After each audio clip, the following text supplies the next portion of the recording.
చాటించుడి మనుష్య జాతికై సునామము, చాటించుడి అవశ్యమే సుప్రీమ సారము. జనాదులు విశేష రక్షణ సునాదము, వీణో పర్యంతము. చాటుదాము చాటుదాము, చాటుదాము చాటుదాము, చాటుదాము చాటుదాము శ్రీ యేసు నామము. Hello everyone, greetings to you in precious name of our Lord and Savior Jesus Christ. Let's begin our study and let's look in the Gospel according to St. Matthew chapter 1 verses 18 to 25. So let's read Matthew chapter 1 verse 21. Matthew chapter 1 verse 21. She will bear a son, and you shall call his name Jesus, for he will save his people. You shall call his name Jesus, for he will save his people from what? From sin. So let's study about our Lord's name, beloved church. In Hebrew, Jesus is called Jeshua, Joshua, Jehoshua, which means Jehovah shall save, and his name will be Jesus, for he will save his people, his chosen people, from what? From their sin. Observe this, beloved church. She will bring forth a son, she will bear a son, and the Bible is very careful when taking Joseph into consideration. All the times when Joseph is mentioned, he is not mentioned as the father of Jesus. Joseph is not mentioned as the father of Jesus, is removed in naming as a father to Jesus. Bible is very careful. Bible says in Matthew chapter 2 verse 13, for behold, an angel of the Lord appeared to Joseph in a dream and said, rise and take the child and his mother and flee to Egypt. Take the child, not take your child, but take the child and his mother. So it was always the mother, not the father. It doesn't say take your child and your wife. No. Joseph is always removed from the fatherhood to Jesus. Chapter 2, look, verse 20 also. Rise, take the child and mother, go to the land of Israel. Take the child and his mother. Never Joseph as the father. See, perfection, isn't it? Virgin birth proved time and again. This virgin birth proved time and again. So his name is Jeshua, Jehoshua, Jesus. The meaning of his name is that he will save his people from their sin. This is the very reason, isn't it, that God came to this planet Earth to save his people from sin. Let's read an account from Acts chapter 4 verse 12. And there is salvation in no one else, for there is no other name under heaven given among men by which we must be saved. Let's read chapter 4 verse 11 and 12. This Jesus is the stone that was rejected by you, the builders, which has become the cornerstone. And there is salvation in no one else but in Christ, but in Jesus. Only the name Jesus, only God, only man, one God, man. So it is God alone who will save his people, who will save us, his people, from our sin. And he is a savior of all men, beloved church, of all mankind. Let's read Psalms chapter 20 verses 6 and 7. Now I know that the Lord saves his anointed. He will answer him from his holy heaven with the saving might of his right hand. Some trust in chariots, some in horses, but we trust in the name of our Lord, our God. So there are people, many who are lost in their sin, trust in their power, trust in their self-righteousness, and in their position, in their reputation, their families, their friends, and even in their phones and their education, but they do not trust God. And David here, the King David here, is calling out, that he will put his trust in the name of God. Beloved church, put his trust in the name of God. Who? David. Beloved church, only Jesus can save you and me from sin. This was always there from history, and it's the only fact that he shall save his people. He shall save us from sin, and only Jesus Christ is mighty to save. So let's get back. And all this took place what the Lord had spoken by the prophet. Behold, the virgin shall conceive and bear a son, and they shall call his name Emmanuel. Let's read another name. The angel stopped speaking, and Matthew continued with his narration. The book of Isaiah again. And let's read another account that we read generally during Christmas. Isaiah chapter 7 verse 14. So this says, therefore the Lord himself will give you a sign. Behold, the virgin shall conceive and bear a son, and shall call his name Emmanuel. Shall call his name Emmanuel. And this came as a promise. God with us, Emmanuel. Jesus came into this world to fulfill the prophecy given to Isaiah. So if you can read the account, the entire account, starting from verse 10 to 14, verse 10 to 14 from the book of Isaiah, chapter 7. So this prophecy came for Ahaz. King Ahaz was ruling the southern kingdom, Judah, and he was afraid that his kingdom will be destroyed by Syria and Israel, which is in the northern kingdom. His kingdom is Judah and in the southern part, whereas Syria and Israel is on the northern part. He is really afraid that he will lose his kingship, and he is afraid that he might lose his line of descendants towards David. So God gives a prophecy to Isaiah, and to fill the king Ahaz with courage, that down the line of his kingship through Judah there will be a son born to a virgin. A sign saying that God is always with us. A virgin born child will guarantee the line of David, which will never be broken. Jesus came as a fulfillment to the prophecy of beloved church. Many will argue about virgin birth. I would tell you one thing. Read the commentary of Matthew. Many will disagree with the prophecies, with their timelines, with arguing about pedigrees, the family tree, the angel visitation, stuff like that. But let me tell you one thing. Let me warn you one thing. Who argue against the message, against the prophecies, who disagree with the prophecies and timelines. Let me tell you, read the account of Matthew. Read what Matthew has written. And if you don't accept, and if they don't accept, it's not my fault. I really can't help.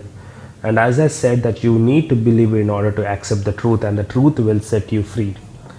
The prophecy was given to Isaiah, and Jesus is the fulfillment to this prophecy. And the promise was always kept by God, and God will remain true to his promises. Emmanuel is interpreted as God with us. Does this not pour out grace, beloved church? Such grace, such hope, God with us. E-L, the last two letters of Emmanuel. E-L means God, kind of El Shaddai, Elohim. El means God. Emmanuel means with us. But after this record, after this that we have read in Matthew, after this record where Emmanuel is mentioned, we did not read this anywhere calling Jesus as Emmanuel. You did not see the disciples calling him Emmanuel, nor the people, the Pharisees calling him Emmanuel. You did not see that. This is not a name, let me tell you. Emmanuel is not a name. Or is it a title? It's not a name or a title. This name, Emmanuel, describes who God is and his love. He was always called Jesus. And Jesus, because he saves, he is a savior, and always called Christ because he is anointed. And Emmanuel, on the other hand, describes who God is, who Jesus is, which is connected to the prophecy made in Isaiah chapter 7, verse 14. The king Ahaz, after listening to this prophecy, was greatly comforted by this name. beloved church. The people of Israel and Jews were also greatly comforted by this name. Joseph and Mary were greatly comforted through this name, Emmanuel. See, such a grace this name has offered. God with us. Let's read verse 24 of Matthew chapter 1. When Joseph woke from sleep, he did as the angel of the Lord commanded him. He took his wife. Joseph woke from sleep. Oh, what a wonderful sleep he had last night. Such beautiful long nap that he had taken after a long while. And he did as the angel of the Lord commanded him. When he got up from sleep, it was all clear. Such relief to Joseph. His love for God and his wife, I think, it grew more. And this resulted in to be even more just and righteousness and righteous. And that he did not know who Mary was until the baby was born. Let me tell you that he is a very good man. Just think about it, beloved church. Just imagine the creator of the ends of the earth, God of the universe, comes into Joseph's house as an infant, not born to him, but to his wife. Such great comfort and such great grace. After this, Joseph is not mentioned in the entire scriptures, in the entire record of Matthew. And I think Joseph was dead long back when Jesus was crucified. Or else at the cross, Jesus would not have given his mother's responsibility to John, his beloved disciple. And no doubt Joseph was dead. Let's read this account in Gospel according to St. John, chapter 19, verse 26-27. When Jesus saw his mother Mary and the disciple John, whom he loved, standing nearby, he said to his mother Mary, "Women, behold your son, who was John." Then he said to the disciple John, when Jesus saw his mother and the disciples whom he loved, the disciple whom he loved, who was John, he said to Christ's mother, "Women, behold your son." Mary, behold your son, John. Then he said to the disciple John, "Behold your mother, Mary." So Jesus would not have entrusted his mom's responsibility to John if Joseph had not died. So let's move forward. Joseph was dead long before Jesus was crucified. So Joseph was dead long before Jesus was crucified. And I would like to imagine how wonderful this man Joseph was, that God would entrust the responsibility of his son Jesus Christ to him, to Joseph. What a wonderful man.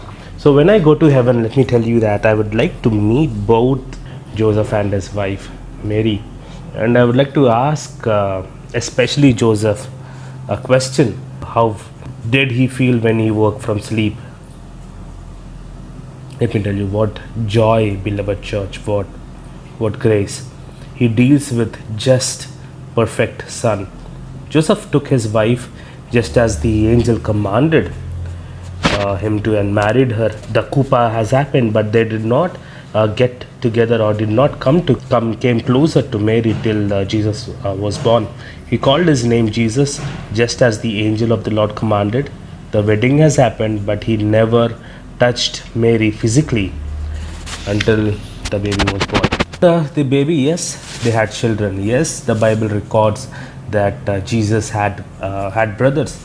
The Gospel according to St. John, chapter 7, verse 10, records that Jesus had brothers.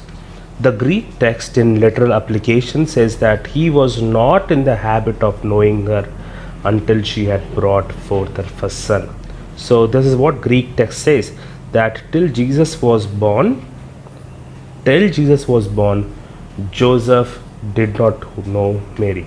And after Christ's birth, they had their physical relationship, and they were many children who were born. So this supernatural birth of Jesus clearly reveals how Jesus lived. He lived according to his godly nature, and this is the fact. And I would believe, and I would like to believe, and I would like to tell you that this is the supernatural birth of Jesus. At the beginning of his life, Jews said that Jesus was born to Mary because there was another person, there was another man other than Joseph who seduced Mary, and at the end of so resulting Jesus as an illegitimate child. And at the end of his life, they said that the disciples stole the body of Jesus, and Christ faked his resurrection. Matthew started his record striking the first lie, which I said the man seduced Mary, and Christ being the illegitimate son, and he strike the last lie that he faked his resurrection, and spent all his record, the book of Matthew record, to correct all the falsified statements. His Gospels answers it all, beloved church, all the negative, false, lies, deceiving statements made by the father of lies and the deceiver, devil. Matthew answers all the questions without any mistake. So much grace that we learn about Christ. Jesus is God in human flesh. Jesus healed the sick, delivered people who were under the demonic position, made poor people rich in spirit. He freed lepers, blind can see, deaf can hear, lame people can walk, mute people had spoken, storms obeyed Christ, dead are raised back to life. No question, no doubt that he was moved by pity, looking at the people who are suffering, and no doubt that he came to save his people, save you and me from sin. I was lost and am found. Beloved church, he is Emmanuel, God with us. He was rich, infinitely rich, became poor for us, took our human nature, entered into our sinful, humanly polluted world. He took our pain, he took our sin, he carried our sorrows, removed our sin, and was wounded by our transgression, bruised for our iniquities, died on the cross, went to heaven to make a place for us, and sent the Comforter, Holy Spirit, to dwell in and among us. He pleads with God the Father for us, and will come to pick us up, and he will take us to his place to be with him for eternities.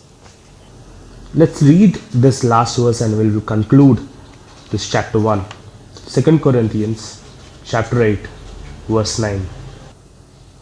2 Corinthians chapter 8 verse 9. For you know the grace of our Lord Jesus Christ, that though he was rich, yet for your sake he became poor, so that you by his poverty might become rich. So through his poverty, what are we made? Rich. Praise be to the Lord Most High. God bless. So beloved church, we have completed the very first chapter. God willing, we will start studying the chapter 2 from next week onwards. So I pray that you have been listening to these episodes, and I pray that God is richly blessing you through these episodes. So let's look to the Lord in prayer. Father, we thank you for your grace, the grace that you have poured out, Father, of learning about your Son, Jesus Christ. Thank you for your greatest mercies on us, this abundant life that you've given us. Pray, dear Lord, that whoever is listening to these messages, I pray that you'd give them grace, give them life in all its abundance. Be with us, dear Lord, as we are preparing, Father, for your kingdom's sake. I pray that you'd give us mercies. Help us, Master, to meditate on your scriptures day and night. In Christ's precious name, we ask and we pray. Amen. Please do subscribe to my channel, beloved church, and we will be looking even more in detail of this Matthew's Gospel, and we will be going forward. So do not forget to subscribe to Need of the Hour. Thank you so much. God be with you. Please stay safe. Thank you all.